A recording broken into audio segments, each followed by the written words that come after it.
Good afternoon, my dear respected teachers and my dear batchmates.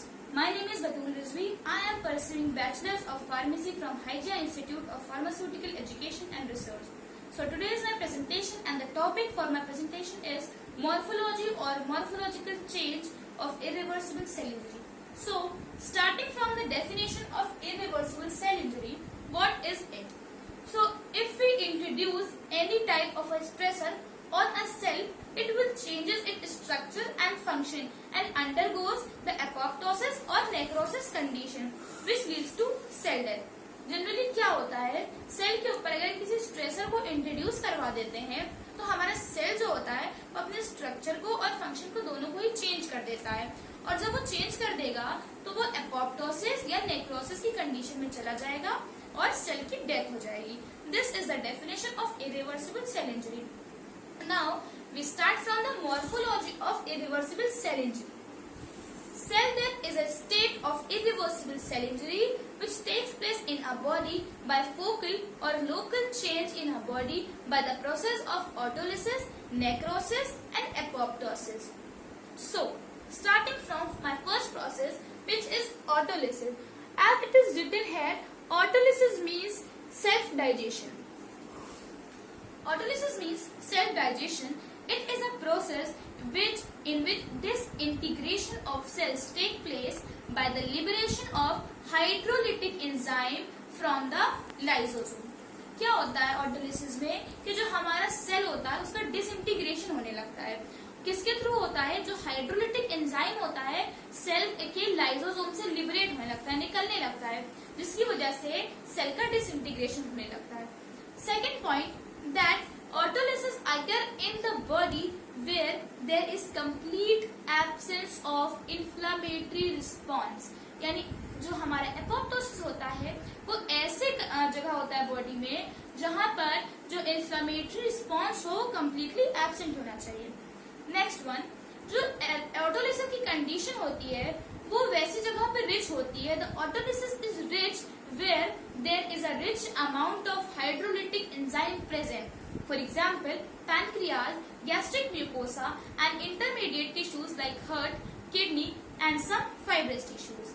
जो autolysis की condition होती है वो हमारे बॉडी में आकर होती है जहाँ पे ज्यादा अमाउंट में हाइड्रोलिटिक एंजाइम होता है. For example pancreas and other that I have given. Next अपने टॉपिक पे आते हैं which is necrosis. As it is clearly written that necrosis is a focal death. So necrosis का जो process होता है it is defined as a focal death along with the degeneration of tissues. इसमें क्या होता है? टिश्यूज का degeneration होने लगता है. किसके थ्रू होता है? ये भी हाइड्रोलिटिक एंजाइम के लिबरेशन की वजह से होता है.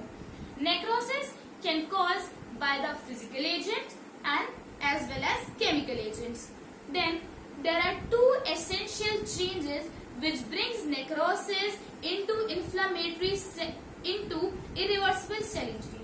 मतलब जो दो ऐसी essential changes होते हैं जो हमारे irreversible cell injury को necrosis की कंडीशन में लाते हैं वो होते हैं first of all cell digestion by hydrolytic enzyme and denature of protein. पहला ये है.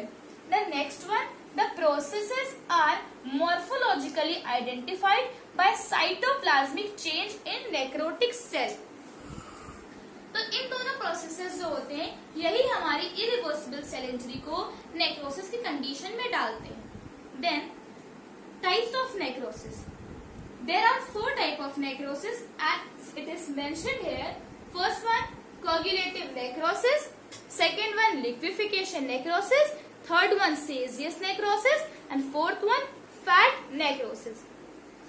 सो फर्स्ट वन जो कोगुलेटिव नेक्रोसिस होता है ये एक बहुत ही कॉमन टाइप का नेक्रोसिस है. It is a common type of necrosis in which if there is any disturbance in the blood flow it causes coagulative necrosis. For example, heart, kidney, spleen.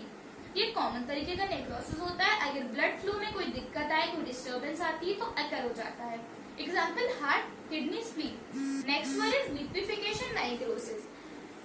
Liquefaction necrosis जो होता है इसमें क्या होता है? It is a necrosis which occur when there is a fungal or bacterial infection. with a powerful action of hydrolytic enzyme. ये जो होता है हमारा फंगल और बैक्टीरियल इन्फेक्शन की वजह से कॉज होता है और पावरफुल एंजाइम का एक्शन होता है इसमें हाइड्रोलिटिक एंजाइम का. एग्जाम्पल है brain injury. The third one is caseous necrosis.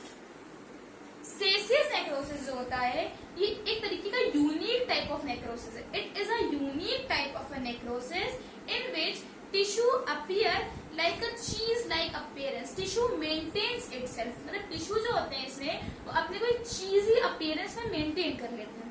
Next one is fat necrosis.